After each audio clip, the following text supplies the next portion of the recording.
ITR मतलब income tax return भरने का लास्ट टाइम आने ही वाला है और आप अभी तक तय नहीं कर पाए हैं कि आपको ओल्ड टैक्स रेजिमे में जाना है या न्यू टैक्स रेजिमे में। तो आज की वीडियो में हम इसी का समाधान ढूंढने की कोशिश करेंगे और एक छोटा सा कैलकुलेटर देखेंगे कि कौन सा रेजिमे आपके लिए फ़ायदेमंद होगा।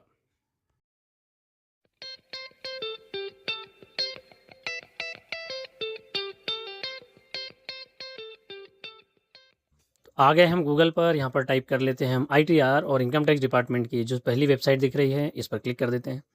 जैसे आप इनकम टैक्स डिपार्टमेंट की वेबसाइट पर आते हैं तो बिना लॉगिन किए ही आपको लॉगिन करने की आवश्यकता ही नहीं है और आप सीधे ये जो क्विक लिंक्स है इस पर आइए, स्क्रॉल करके नीचे आते जाइए। यहाँ पर आपको एक दिख जाता है इनकम टैक्स कैलकुलेटर, इस पर आप क्लिक कर दीजिए और जो पेज ओपन होगा उसमें आपकी इनकम टैक्स आपकी इनकम और जो भी आपकी सेविंग्स हैं उससे रिलेटेड अपनी डिटेल्स डालिएगा और पूरा कैलकुलेशन आपके सामने आ जाएगा कि आपको कौन सा टैक्स रेजिमे चूज़ करना चाहिए।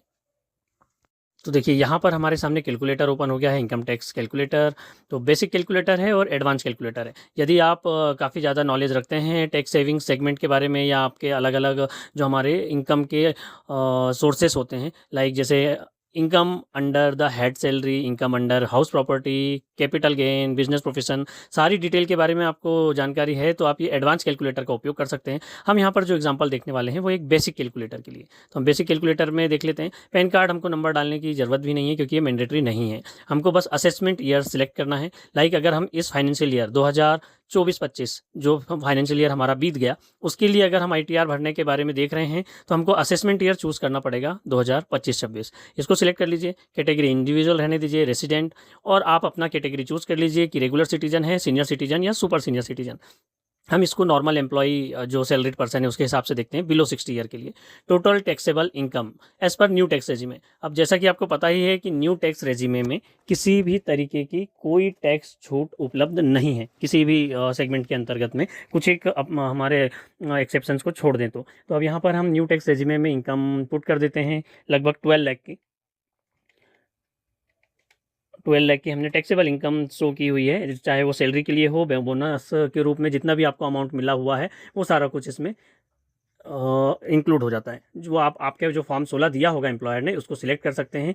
उसमें देख सकते हैं कि आपका कितना टोटल इनकम दे रहा है, ग्रॉस इनकम, उसी पर आपको टैक्स लगने वाला है। अलाउंसेस और एग्जाम्पशंस की बात करें कि ओल्ड टैक्स रेजिमे, यदि आपने ओल्ड टैक्स रेजिमे के अंतर्गत में क्या क्या छूट मिल सकती है, जैसे 80C सेक्शन 80C के तहत 1.5 लाख रुपए तक की छूट मिल जाती है, जिसमें कि बच्चों की ट्यूशन फीस, आपका PPF, Sukanya Samriddhi account, home loan का भी आपका प्रिंसिपल अमाउंट, वो सब कुछ इसी 80C सेक्शन के अंतर्गत में छूट मिलती है। तो ओल्ड टैक्स रेजिमे में कुछ एग्जाम्प्ट अलाउंसेस भी होते हैं। तो मान लेते हैं हम यहाँ पर कि इस केस के लिए हमने 1 लाख रुपए का एग्जाम्प्ट अलाउंसेस था जो कि न्यू टैक्स रेजिमे में उस पर भी छूट नहीं मिलती है।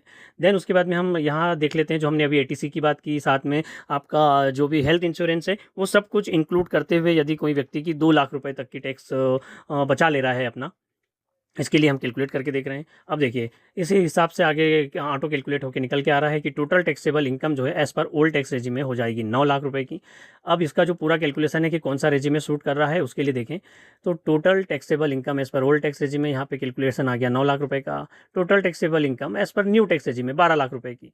अब देखिए टैक्स अमाउंट कितना होगा ओल्ड टैक्स रेजिमे में। हम ये बात कर रहे हैं फाइनेंशियल ईयर 24-25 की और असेसमेंट ईयर 25-26, मतलब जिसका आईटीआर आप अभी फाइल करेंगे, जिसकी डेट है शायद 15 सितंबर। और देन उसके बाद में आपका यहाँ पे अब देखिए टैक्स अमाउंट आ रहा है ओल्ड टैक्स रेजिमे के तहत 96,200 रुपये और टैक्स अमाउंट आ रहा है न्यू टैक्स रेजिमे के अंतर्गत में 83,200 रुपीज़। मतलब कि अगर आप कंपैरिजन देखें तो आप लगभग 13,000 रुपये न्यू टैक्स रेजिमे में बचा रहे हैं। जब आपकी 12 लाख इनकम हो रही है और वो भी आप बिना कोई सेविंग शो किए, मतलब न्यू टैक्स रेजिमे में कोई सेविंग नहीं दिखा रहे हैं, उसके बावजूद भी आपका टैक्स कम आ रहा है। और ओल्ड टैक्स रेजिमे में आप पूरी सेविंग लगभग, हमने यहाँ पे अलाउंसेस की 1 लाख रुपये और 2 लाख रुपये हमारे जो डिडक्शंस होते हैं उसके अंतर्गत ले रखी है, चाहे आप उसमें एनपीएस का भी अकाउंट ऐड कर लीजिए साथ में तो भी इतना के आसपास सेविंग हो जाती है 2 लाख। उसके बावजूद भी इसमें ओल्ड टैक्स रेजिमे में टैक्स ज़्यादा बन रहा है। एक कंपैरिजन के रूप में यहाँ एक हम अगर क्लिक करके देखें तो ये निकल के आ रहा है कि कितना कितना हमारा इनकम है, कितना टैक्स लग रहा है, न्यू टैक्स रेजिमे में कितनी इनकम है और कितना टैक्स लग रहा है। तो ये एक बहुत आसान सा कैलकुलेटर है। आपका जो फॉर्म 16 मिला होगा, एम्प्लॉयर ने जो फॉर्म 16 16 नंबर दिया है आपको, उसमें जो डिटेल्स है उसके हिसाब से आप ये कैलकुलेटर में पुटअप कीजिए अपना डेटा और तय कीजिए कि आपको कौन सा टैक्स रेजिमे सूट करता है।